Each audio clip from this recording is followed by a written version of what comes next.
Today's computer problem at Cape Canaveral was distressing, perhaps, but for most Americans, not totally surprising. As a society, we've become used to computer problems of one kind or another, just as we've become used to computers.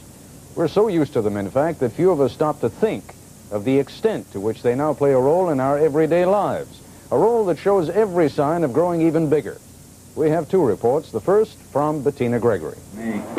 You can't do the simplest things today without using a computer. You can't cash a personal check. You can't even make a phone call without linking into the telephone company's computer. And if you go to the supermarket, the chances are good a computer will check out your groceries, mechanically assisted by a human being. In some areas, computers have replaced humankind. In Washington, the subway system is run by computer. True, motormen ride in the cabs, but only as a backup to this computerized service.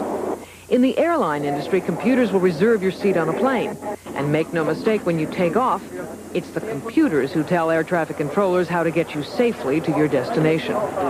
Computers have revolutionized the personal credit card industry. Credit card billing would be a lot harder to do without the computer. And of course, the computer provides the inevitable excuse for mistakes in your bills. Humans often feel like Don Quixote tilting at windmills when it comes to fighting the almighty computer. Miracles of modern medical diagnosis are made possible by computers, and academic research is more comprehensive. Computers have had an enormous impact on television journalism. ABC News researchers have millions of hours of film and videotape right at their fingertips. Film of an elephant? There are 223 entries in the ABC News library. An elephant at a circus? We have 20 such entries. But if you want an elephant with a rider, the computer says we have only one such film.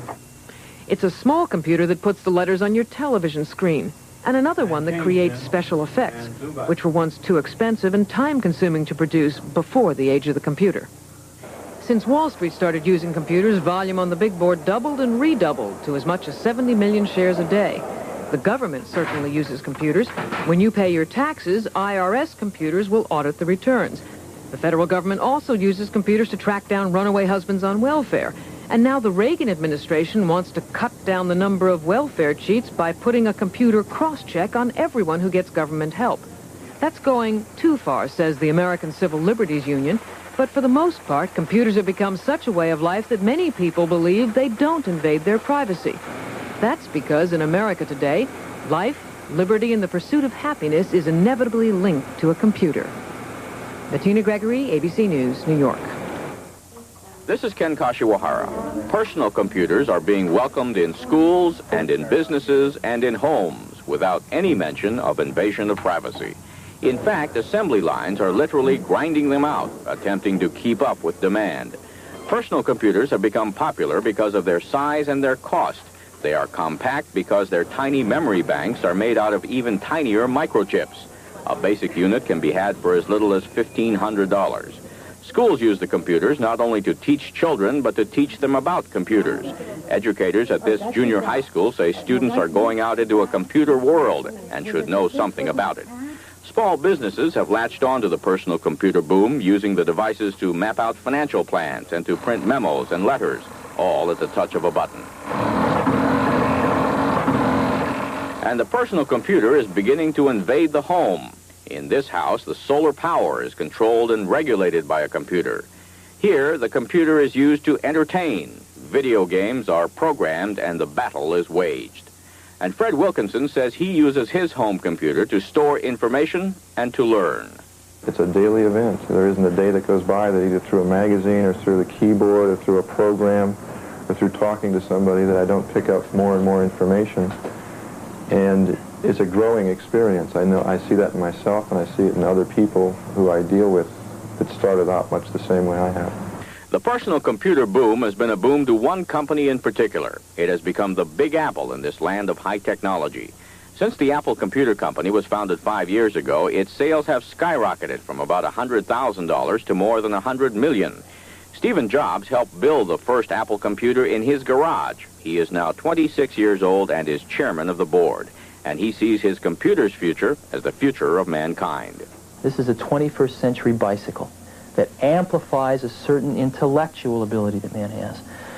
And I think that after this process has come to maturity, the effects that it's going to have on society are actually going to far outstrip even those that the petrochemical revolution has had. But these computers are not necessarily simply innocent playthings of the future. Some people feel threatened by them. Some think they tend to dehumanize, and others fear they may eventually take over their jobs. This is ABC News San Francisco. Ah, but at least it still hasn't learned how to say, back to you, Ted. Back to you, Ted. I'll have my computer talk to you in a moment. And in a moment, we'll talk live with the chairman of the Apple Computer Company and with a writer who warns of the dangers that computers pose to society.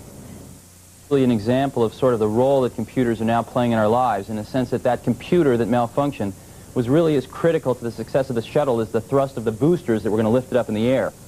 And in essence, both the boosters and the computer were really performing the same type of function. Both were amplifying an inherent ability that humans have. In other words, no more could even a small collection of people run the shuttle than they could jump up in the air several thousand feet in the atmosphere.